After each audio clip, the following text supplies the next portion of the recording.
السلام علیکم ورحمۃ اللہ وبرکاتہ. مجھے بتائیے آواز میری آ رہی ہے؟ کیونکہ یہاں مجھے شو نہیں ہو رہا. اوکے.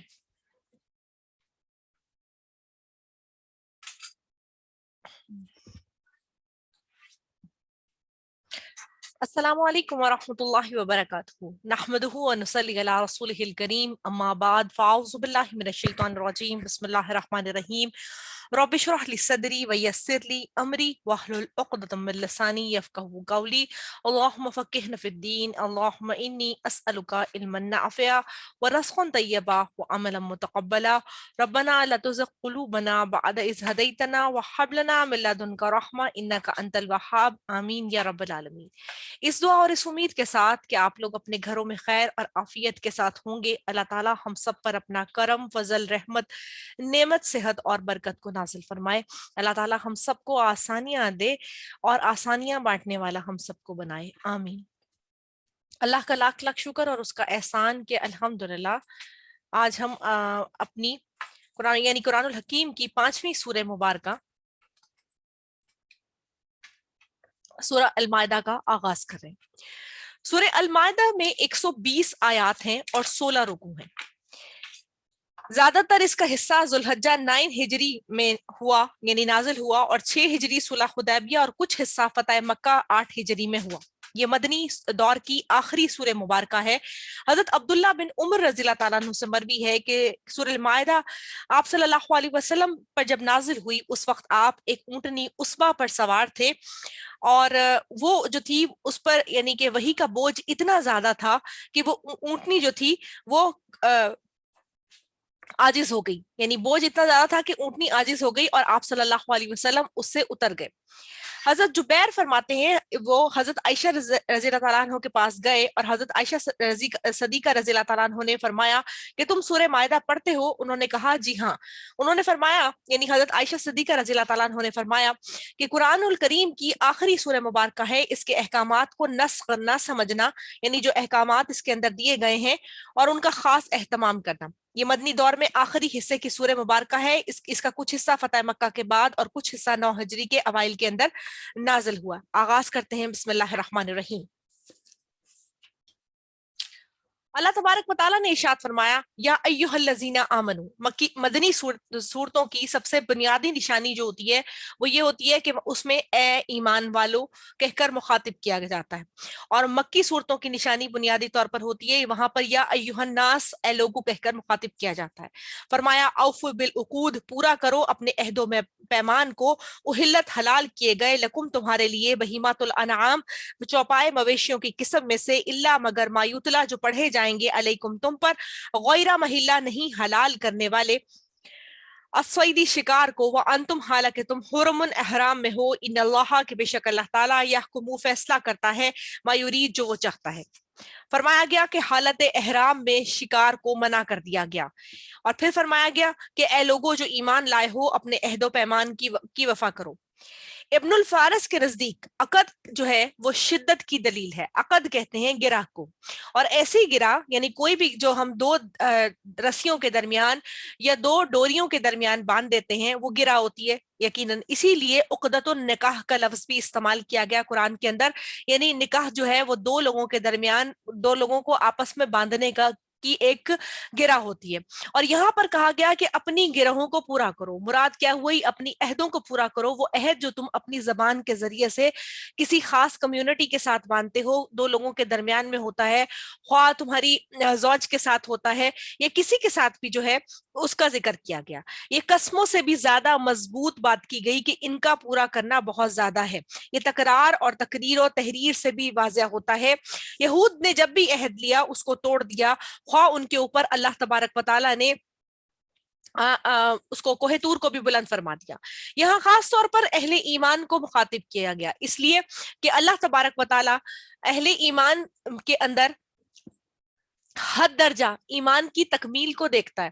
اور اس کے علاوہ دوسرے نمبر پہ کیا ہوئی کہ جب ہم نے ایمان کے مقابلے میں منافقین کی صفات دیکھی تھی تو ان کی 3 صفات کے اندر سے ایک صفت یہ بھی تھی کہ وہ لوگ وعدوں کو وفا نہیں کرتے بلکہ کیا کرتے تھے؟ وہاں توڑ دیتے ہیں. اور اب فرمایا گیا کہ یہاں وعدہ سے مراد دینی احکامات ہیں. مومن کلمہ پڑھ کر خود کو ایک عہد میں باندھ لیتا ہے کہ میں اپنی پوری کی پوری زندگی اپنے مالک کے سپرد کرتا ہوں, جیسے حضرت ابراہیم علیہ السلام نے کہا تھا کہ اسلمت للہ رب العالمین, کہ میں خود کو اللہ کے حوالے کرتا ہوں. تمام شریعت کے احکامات اللہ اور بندے کے درمیان میں ایک معاہدے کی صورت میں ہے. جس طریقے سے سورۃ الفاتحہ کے بارے میں کہا جاتا ہے, یعنی ایک حضرت ابو ہریرہ رضی اللہ تعالیٰ عنہ کی ایک طویل ترین حدیث ہے جس کے تحت فرمایا گیا کہ سورہ فاتحہ جو ہے وہ ہر رکعت میں پڑھنا بہت زیادہ ضروری ہے, اگر کوئی نہیں پڑھے گا تو اس کی نماز نہیں ہوگی. ساتھ میں فرمایا گیا کہ سورہ فاتحہ جو ہے ایک ایسی دعا اور ایک ایسا عہد ہے جو بندہ دہراتا ہے تو اللہ اس کا جواب اس کو دیتا ہے. یعنی جب وہ کہتا ہے کہ الحمدللہ رب العالمین, یعنی اے اللہ کی ساری تعریفیں تو تیرے لیے ہیں, تو اللہ تبارک و تعالیٰ جو ہے پھر آگے اس کے جو اس نے اللہ کی شان کے اندر کلمات دہرائے ہیں اس کے مقابلے میں اللہ تبارک و تعالیٰ اس کو اجر دیتا ہے. اور پھر جب وہ وہاں تک پہنچتا ہے جہاں پر آتا ہے ایاک نعبد و ایاک نستعین, کہ اے اللہ میں تیری ہی عبادت کرتا ہوں اور تجھ سے ہی مدد مانگتا ہوں, تو اللہ تعالیٰ جواباً فرماتے ہیں کہ بے شک اے میرے بندے تجھ پر انعام تیرا سخت ہو گیا کہ جب تک تو میری عبادت کرتا رہے گا میں تجھ کو نوازتا رہوں گا اور تیری مدد کرتا رہوں گا. تو ہم جو نماز کے اندر بھی الفاظ کو دہراتے ہیں وہ اللہ تبارک و تعالیٰ کی طرف ایک عہد کرتے ہیں, اور وہ عہد کی جو رزلٹ جو ہے وہ دنیا میں یا آخرت میں اللہ تبارک و تعالیٰ اپنے انعامات کے ذریعے سے ہمیں دیتا ہے. عہد دو طرح کے ہوتے ہیں, ایک تو وہ جو ہم اللہ تعالیٰ سے باندھتے ہیں, اور ایک وہ دوسرا جو ہم بندوں کے درمیان میں اللہ کا نام لے کر کرتے ہیں. اللہ کی اطاعت میں کیے گئے وعدے بہت زیادہ ضروری ہیں اگرچہ وہ نافرمانی کے نہ ہوں. تو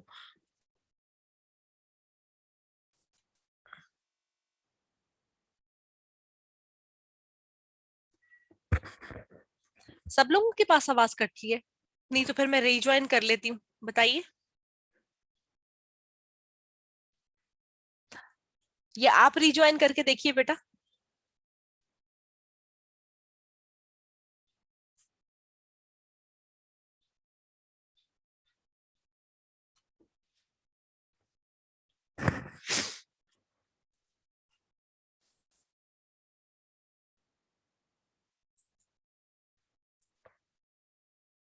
جزاک اللہ خیر.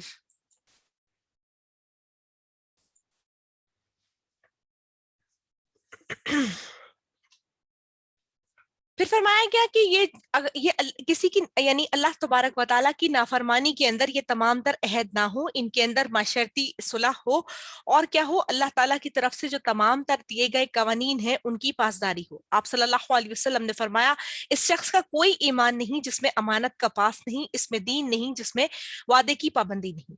اور منافق کی جو 3 نشانیاں بتائیں گئیں ان میں بھی کہا گیا کہ بات کرے تو جھوٹ بولے, امانت رکھوائی جائے تو خیانت کرے, اور وعدہ کرے تو اس کو توڑ دے. حلال کردہ کی گئی چیزیں یعنی جو اللہ تبارک و تعالیٰ نے اب کہا گیا کہ احلت لکم بہیمات الانعام, یعنی جو اللہ تعالیٰ نے مویشیوں میں یعنی چوپایوں کے اندر سے جن کو حلال کر دیا, ان میں ہرن ہے, نیل گائے ہے اور اس طرح کے جانب.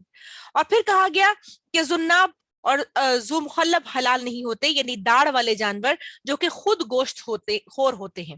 یعنی ایک تو وہ جانور ہوتے ہیں نا جن کے آگے فرنٹل دانت ہوتے ہیں جو کہ چیرتے پھاڑتے ہیں, اور اس کے علاوہ داڑھ ہوتے ہیں ان کے پاس جن کے ذریعے سے وہ اپنے داڑھوں کے ذریعے سے چباتے ہیں. آپ نے گائے وغیرہ کو دیکھا ہوگا, ان کے نیچلے دانت ہوتے ہیں اور اوپر کے دانت نہیں ہوتے, اور وہ کیا کرتے ہیں کہ وہ اس کے بعد کھانے کے بعد اور وہ کافی دیر تک وہ بیٹھی ہوئی جو ہے وہ جگالی کرتی رہتی ہے, یعنی اس کا کھانا جو ہے وہ اس کے منہ میں واپس آتا ہے جس کو وہ چباتی ہے اور چبانے کے بعد دوبارہ نگل لیتی ہے. تو کہا گیا کہ وہ جو داڑھ والے جانور ہیں جو گوشت خور ہوتے ہیں جو اپنے پنجوں سے کھینچ کے کھاتے ہیں ان کو نہیں کھایا جاتا, یعنی ان کو حرام قرار دے دیا گیا. پھر فرمایا گیا حضرت ثعلبہ رضی اللہ تعالیٰ عنہ سے مروی ہے کہ آپ صلی اللہ علیہ وسلم نے ہمیں ہر کینچلی والے پرندے ہم پر حرام کر دیے, یعنی وہ پرندے جو کہ دانتوں سے کیچلی نہیں کچلی والے پرندے, کچلی کہتے ہیں جو اپنے پنجوں سے نوچ نوچ کے کھاتے ہیں نا, ان کو تمام تر کو حرام کر دیا گیا. تمہارے لیے چوپائے حلال ہیں جو مویشی کی طرح ہوں مگر جو پڑھے جاتے ہیں تم پر. حلال جانوروں میں سے بعض صورتوں میں نہیں کھائے جا سکتے, یعنی شکار نہیں کر سکتے حالانکہ تم احرام کی حالت کے اندر ہو. حضرت ابو قتادہ رضی اللہ تعالیٰ عنہ سے مروی ہے کہ وہ فرماتے ہیں کہ ہم حدیبیہ کے سال مکہ روانہ ہوئے,